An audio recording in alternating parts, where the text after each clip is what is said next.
off, thank you, Tracy. Thank you to all of you for actually even having Nora. I was privileged to attend Nora for the first time last year. Was pushed by Dr. Nedro to actually try to get to a Nora conference for probably the last 7 years. I've had the honor of working with Dr. Nedro during that time frame. My wife and I have a physical therapy practice in Lincoln, Nebraska. And as a result of, working for the past 15 years as a PT, manual therapy background, residency trained in orthopedics, which all of that is great, but at the end of the day, we started to see patients that were coming in that had limitations on how much they were progressing. And so you get a post-whiplash patient that progresses really well, and then all of a sudden they're at a standstill. And insurance companies and everybody alike at some point would venture to say that that person's either malingering or they don't want to get better.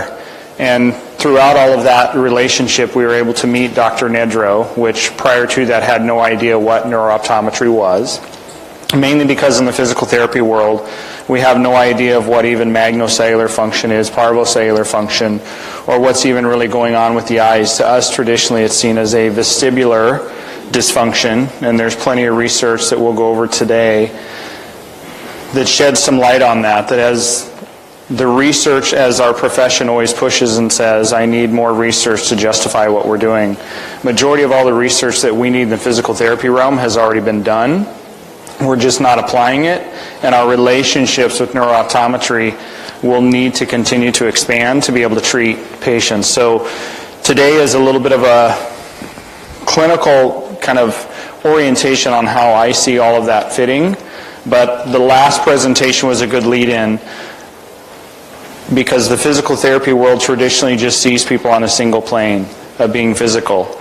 And the human body, as we all know and what we learned previously, it works from the mind down. And fortunately for the optometry world, and those of you in this room and some others that can't be here today, get it that when you're dealing with magnocellular function, you're pretty high up on the totem pole on what you're treating inside the brain.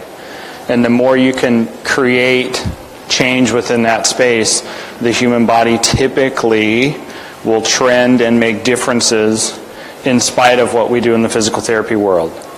So when you have traditional patients that come in, the reason this all came about a year ago, 5 of us took Dr. Nedro, flew to Phoenix, spent 2 days finding out and trying to reverse engineer that if he did not have any technology with what he treats or how he assesses in the optometry world, what are those tests, what do they look like, and how could we possibly reverse engineer them into what we see in the physical therapy world.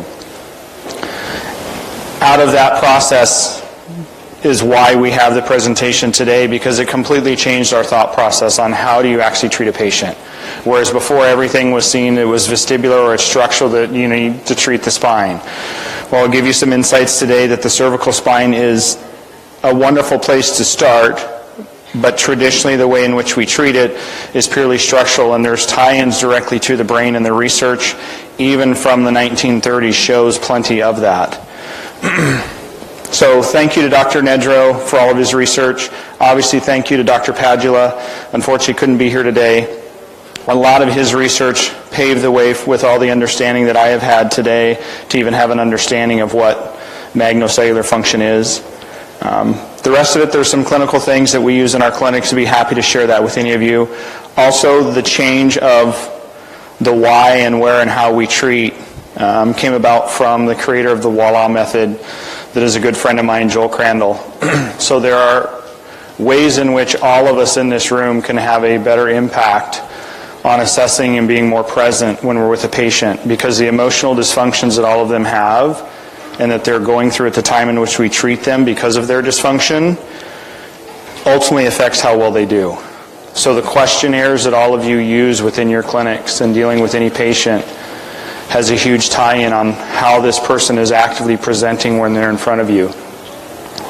So sometimes asking overly detailed questions on a history of a patient, when in their mind that creates stress to them because they're either going to be fired from their job, or they can't be a spouse, or they're depressed because they've had a stroke. there's a possibility that some of those questions after you test for greater detail might be of better importance than front-loading that, and now this patient is stuck in their perceptive world of, how am I? And the challenge you have with that is your basis of when you're testing them. If you've over-ramped their system and everything's focused on what their perceptual world is going to dramatically change as soon as you start to treat them.